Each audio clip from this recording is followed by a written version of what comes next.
All right, just a quick screencast here of the cutting of my long hair by Zitkala'Sa. I'll also be talking about some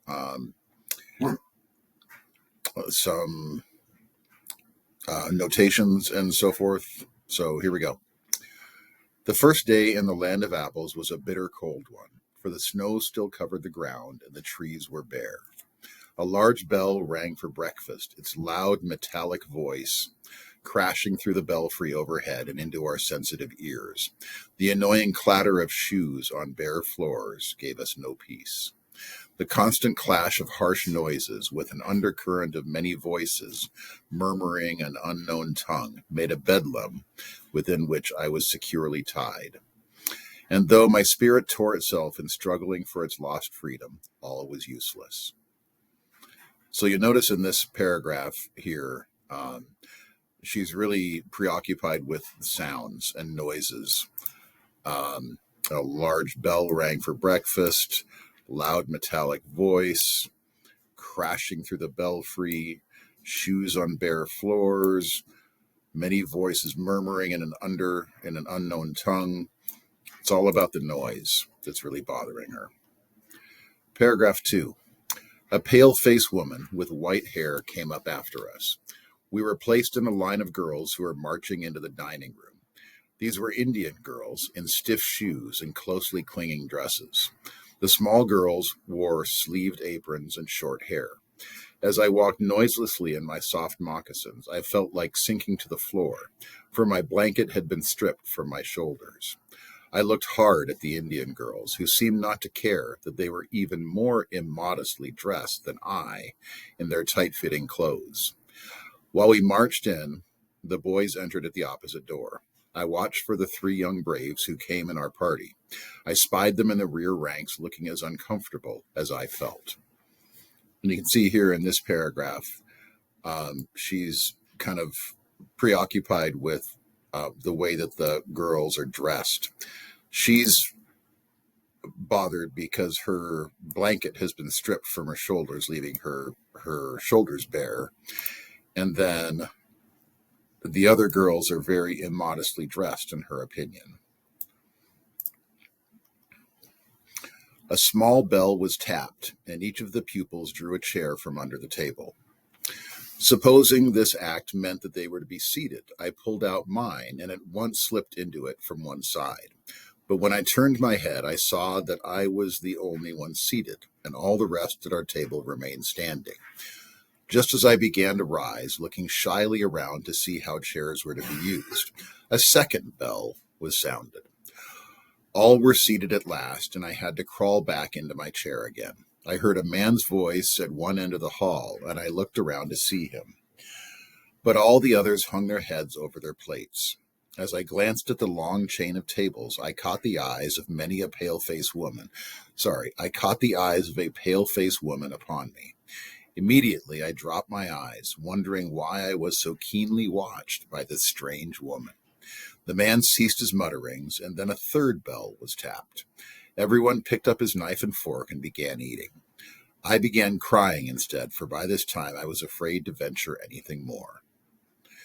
So this paragraph seems to be all about how ordered and regimented their eating is. Everything seems to be controlled by these bells. One bell is tapped, and they drew a chair from it, so then they take out their chair, and then a second bell was sounded, and then you could sit down, and then a third bell was sounded. Where is that third bell? And then a third bell was sounded, and then you could eat. So everything is very controlled and regimented. All right. Paragraph 4. But this eating by formula was not the hardest trial in that first day. Late in the morning, my friend Judawin gave me a terrible warning. Judawin knew a few words of English, and she had overheard the pale-faced woman talk about cutting our long, heavy hair.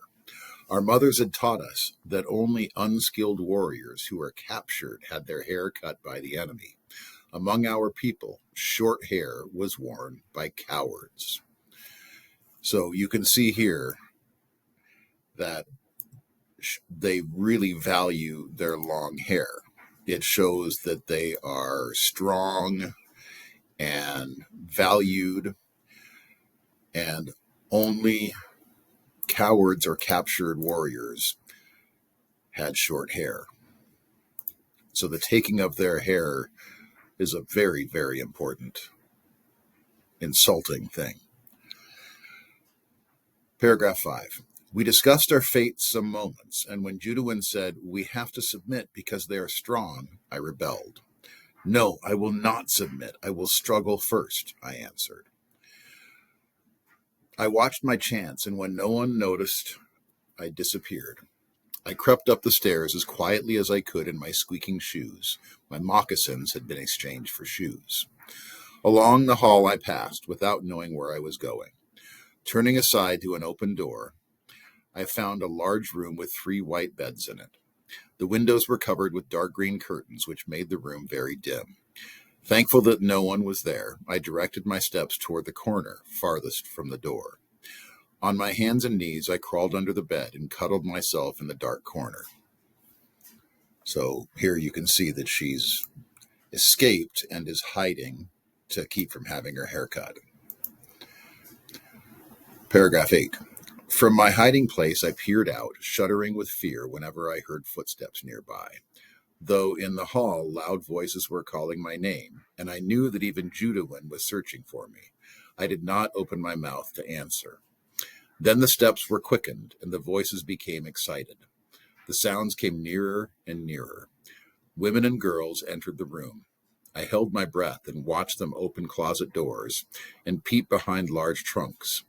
Someone threw up the curtains, and the room was filled with sudden light.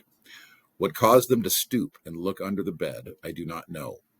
I remember being dragged out, though I resisted by kicking and scratching wildly. In spite of myself, I was carried downstairs and tied fast in a chair.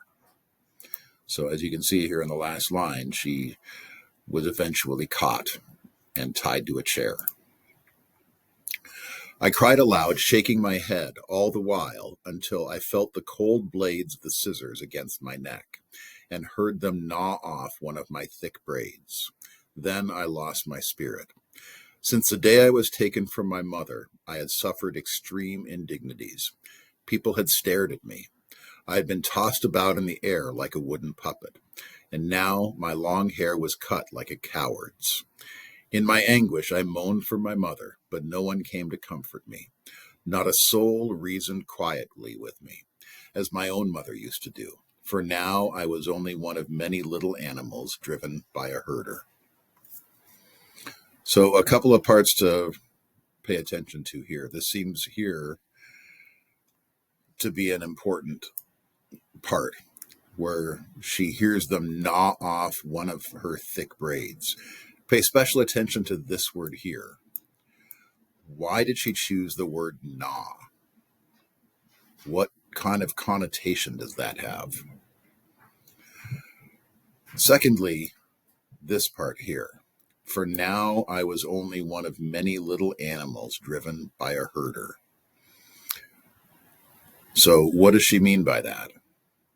It seems like if little animals driven by a herder, those little animals here don't really have any control. So it seems to be her saying that she has no control in her life. So there's The Cutting of My Long Hair by Zitkala'Sa. Thank you.